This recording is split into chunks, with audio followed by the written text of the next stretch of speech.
खासदारकीच्या तिकिटासाठी रामदास कदम आणि गजानन कीर्तीकर हे एकमेकांना गद्दार बोलले आणि एकमेकांचे कपडे फाडायला लागले। अशा प्रकारे शिंदे गटात मारामारीला सुरुवात झाली आहे। ही मारामारी बघून ठाणे जिल्ह्यात 4 गल्ल्यांमध्ये असणाऱ्या पक्षाचे मुख्य नेते एकनाथ शिंदे यांची झोप उडाली असणार। रामदास कदम यांनी गजानन कीर्तीकरांच्या जागेवर माझ्या मुलाला उभं करा असं शिंदेंना सांगितलं। त्यासाठी त्यांनी कीर्तीकरांचं वय काढलं, पण स्वतः रामदास कदम यांना आमदारकीचं तिकीट गुहागरमधून पाहिजे। म्हणजे एक मुलगा दापोलीतून आमदार, दुसऱ्या मुलाला कीर्तीकरांची जागा पाहिजे आणि स्वतःला गुहागरमधून निवडणूक लढवायची। ही घराणेशाही चौथी नापास विश्वगुरूंना दिसत नाही। ज्यावेळेस महाराष्ट्रामध्ये मराठा आरक्षण आंदोलन पेट घेत होतं, हिंसक होत होतं, त्यामध्ये इंधन घालण्याचं काम, तेल घालण्याचं काम या महाराष्ट्रातल्या 2 टघ्यांनी केलं। उभा महाराष्ट्र कधी या गोष्टीला विसरणार नाही, विशेषतः मराठा आणि कुणबी किंवा ओबीसी दोघेही या गोष्टीला कधीही विसरणार नाहीत। पहिले टघे नारायणराव राणे यांनी 96 कोळी मराठा आणि मराठ्यांमध्ये वाद घातला किंवा 96 कोळी मराठा विरुद्ध ओबीसी विरुद्ध कुणबी असा वाद घातला। आणि त्यानंतर दुसरे टघे आहेत, ते दुसरे टघे म्हणजे खेडचे रामदास कदम, ज्यांना आमचे शिवसैनिक बाम लाव्या आणि रडक्या म्हणतात, याच्याही पेक्षा खालच्या थराला जाऊन शिवसैनिक म्हणतात, पण ते मी इथे सांगू शकत नाही। त्यामुळे बाम लाव्या आणि रडक्या ही 2 विशेषणं यांच्यासाठी जी लावलीत ती अतिशय समर्पक आहेत। आता हे रामदास कदम यांची स्वप्न पहा, यांना दिवसा उजेडी स्वप्न पडतात। वय झालंय माणसाचं, पण स्वतःचं वय ठेवायचं झाकून आणि गजाभाऊचं वय पाहायचं वाकून। गजाभाऊंचं आता वय झालेलं आहे आणि गजाभाऊ आता मला वाटत नाही मुंबई उत्तर पश्चिमची निवडणूक लढवतील म्हणून। त्यामुळे गजाभाऊंच्या जागेवर सिद्धेश रामदास कदम निवडणूक लढवणार आहेत। इतकं दुधखोळ समजता तुम्ही, जनतेला इतकं दुधखोळ समजता। म्हणजे तुमचा एक मुलगा तिकडे खेडमधून आमदारकी भोगणार कसली हो? शेवटची टर्म आहे त्याची, पुढची आमदारकी तुमच्या घरात बसून आहे। कोंबड्या पाळायचा धंदा सुरू करा, आतापासून प्रॅक्टिस करून घ्या त्या गोष्टीची। एक मुलगा खेडमधून आमदारकीचं तिकीट मागणार, दुसरा मुलगा मुंबई उत्तर पश्चिम मधून खासदारकी मागणार आणि बाप गुहागरमधनं आमदारकी मागणार। म्हणजे बापाला पण आमदारकी द्या, पोराला पण आमदारकीचं तिकीट द्या आणि याला खासदार। आणि तुमच्या गटाला, तुमच्या त्या शिंदे टोळीला जो काही काळानंतर ते शिवसेना नाव वापरायच्या पण लायकीचा राहणार नाही, कारण शिवसेना नाव आणि चिन्ह शिवसेनेकडे पुन्हा आलेलं असणार। त्यामुळे तुमच्या गटाला, टोळीला तो भारतीय जनता पक्ष किती तुकडे फेकतोय आधी ते पहा। तुमच्या गोटामध्ये आपसात एकमेकांची नरडी तुम्ही पकडणार आहात। त्यानंतर उरलेली नरडी, जी काही नरडी उरतील ती नरडी भाजप पकडणार, सगळ्यांचा तुमच्या कार्यक्रम करणार आणि उरलेल्यांना तो अजित पवारांचा गट खाऊन टाकणार। हा परिवारवाद नाही। तुमच्याच घरात 2 कामदारक्या पाहिजेत, एकाला खासदारकीचं तिकीट पाहिजे, हा परिवारवाद नाही। या घराणेशाहीला पाहता काय म्हणतील भाजपचे चौथी नापास ते विश्वगुरू, काय म्हणतील? पण काही गोष्टी लक्षात घ्या शिवसैनिकांनो, आपल्याला बऱ्याचशा गोष्टी ह्या सोप्या होणार आहेत। आपसात एकमेकांना मारून शिंदे टोळी नावाचा 4.5 गल्ल्यांपुरताचा हा पक्ष, ठाण्यातल्या 4.5 गल्ल्यांपुरताचा हा पक्ष, ही शिंदे टोळीतली काही टघे मंडळी स्वतःच करणार आहेत।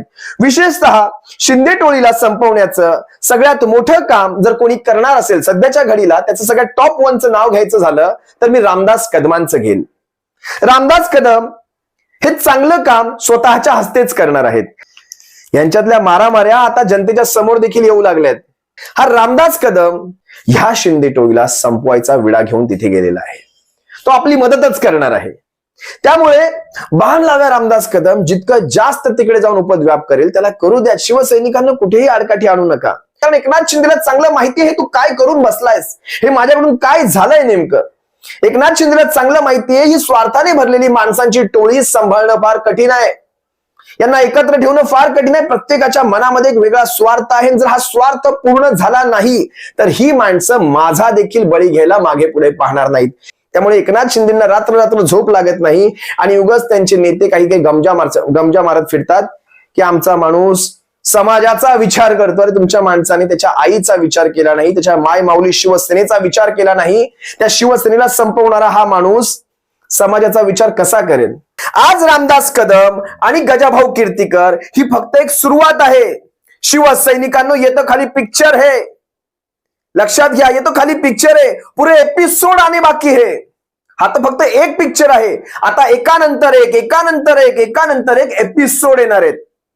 आणि एपिसोड इतके रंजक असणार आहेत, रसिक प्रेक्षकांनो, रसिक शिवसैनिकांनो, तुम्ही फक्त तयार राहा हे एपिसोड पाहायला. जशी 31 डिसेंबरची तारीख जवळ येईल, तुम्हाला एक एक एपिसोड पाहायला मिळेल. मला एक कळत नाही, ते एकनाथ शिंदेकडे जाऊन हे जेव्हा हे विषय मांडतील, ते एकनाथ शिंदे एकच म्हणतील, अरे तुमचं काय तुम्ही घेऊन बसला, गजा भाऊ तुम्हाला तुमच्या खासदारकीचं पडलंय, रामदास कदमाला योगेश कदमाचं पडलंय, रामदास कदमाला सिद्धेश कदमाचं पडलंय, अरे इथे माझ्या मुलाची डॉक्टर श्रीकांत, डॉक्टर लावलंय बरं मी शिवसैनिकांनो, डॉक्टर श्रीकांत शिंदेची खासदारकी धोक्यात, त्याला तिथून तिकीट पण मिळते की नाही ह्याची गॅरंटी मी आज घेऊ शकत नाही. बरं त्या खासदारकीसाठी मिळेल ह्या अपेक्षेने मी ठाण्याची खासदारकी सोडली. इथे माझा कोपरी पाचपाखाडी मतदारसंघ, याच्या 3 गल्ल्यांपुरता मी उरलो. एक किसननगर, एक श्रीनगर, एक शांतीनगर आणि वागळे एस्टेटचा अर्धा भाग, म्हणजे 3.5 गल्ल्यांपुरता मी स्वतः उरलो. आता मला सांगा, तुमच्या या फाटक्या भांडणांमध्ये मी पडू की माझ्या मुलाच्या खासदारकीचं बघून घेऊ? मग तुम्ही सारे मिळून हा प्रश्न जेव्हा त्यांना कराल एकनाथ शिंदेला, साहेब तुम्ही जर अशी भाषा वापरायला लागले तर त्या 39 जणांनी कुणाकडे पाहावं? त्या 39 जणांनी आपापली तोंड आरशामध्ये पाहावी. आणि ज्या विचारांनी तुम्ही एकनाथ शिंदेच्या मागे पळत पळत आला होतात, जो काही विचार केला असेल ना डोक्यात, त्या विचारांवर स्वतः हसावं, स्वतःचा एकदा विनोद करून घ्यावा की काय विचार करून तुम्ही ह्या एकनाथ शिंदेच्या मागे आला, ज्याला स्वतःच्या मुलाच्या खासदारकीसाठी ठाण्याची जी दिघे साहेबांनी खेचून आणलेली जागा होती, ती भारतीय जनता पक्षाच्या घशात घालावी लागली. शिवसैनिकांनो, तुम्हाला आजच सांगतो, हे रामदास कदमाचं आणि गजाभाऊ कीर्तीकराचं जे चाललंय ना, ही फक्त सुरुवात आहे. आता तुम्ही बघा ना, दिवाळीच्या नंतर काय काय बॉम्ब फुटणार आहेत. 31 डिसेंबर जसा जवळ येईल, यांच्यामध्ये काय काय बॉम्ब फुटणार आहे ते लक्षात ठेवा शिवसैनिकांनो. हा एका स्वार्थी माणसांचा समूह आहे, पण इतके आमदार असे आहेत, जवळपास 23 आमदार असे आहेत ज्यांना या सगळ्यातून कशाचाही लाभ झाला नाही. वर उलट पुढच्या वेळेस त्यांच्या मतदारसंघावर भारतीय जनता पक्षाने दावा ठोकलाय. त्या साऱ्या आमदारांच्या छाताडामध्ये ज्या धडक्या भरतायत आणि रोज मातोश्रीचे दरवाजे ठकठक ठकठक करतायत, अतिशय जबाबदारीने बोलतोय मी, अतिशय जबाबदारीने बोलतोय. रोज मातोश्रीचे दरवाजे ज्या प्रकारे ठकठक ठकठक होत आहेत, इकडे एकनाथ शिंदेच्या छाताडामध्ये धडधड धडधड धडधड धडधड होते आणि रात्रभर झोप लागत नाही. प्रवीण म्हात्रे म्हणतात, मला वाटतं मिंदे गटाचे आमदार खासदार दिवाळीनंतर मिंदेंच्या खुर्चीला सुतळी बॉम्ब लावणार वाटते. याला भाजप मदत करणार. मला वाटते आपण शिंदे गटातील बायांच्या भांडणात पडायला नको. अभिजित राऊत म्हणतात, शिंदे गट हा संपला मध्ये जमा आहे. सुबोध सावंत म्हणतात, गद्दारच एकमेकांना गद्दार म्हणतात, नियतीचा खेळ. आनंद पाटील म्हणतात, खरा चिटर, खरा सूत्रधार, खरा लूटमार करणारा, हे रात्रंदिवस लेडीज बारमध्ये हप्ता घेणारा हा एकनाथ शिंदे रिक्षा ड्रायव्हर याने आनंद दिघे साहेब व बाळासाहेब ठाकरे यांच्या नावाने भरपूर प्रमाणात हप्ता वसुली केली आहे. अतुल राजे भवर म्हणतात, गद्दारांमध्येही तू मोठा गद्दार का मी मोठा गद्दार ही चुरस असते, आज पहिल्यांदाच पाहिलं. काळू बाळू तमाशा मंडळ ऐकत होतो, हे गजा राम्या तमाशा मंडळ काय प्रकार आहे? शिवाजी पेडणेकर म्हणतात, कोकणात दिवाळीत मस्तवाल रेड्यांची झुंज असते, तशीच एक राजकारणात राम्या व गजा रेड्यांची झुंज आहे. व्हिडिओ आवडला असेल तर लाईक करा, शेअर करा आणि अजून पण सबस्क्राईब केलं नसेल तर सबस्क्राईब नक्की करा.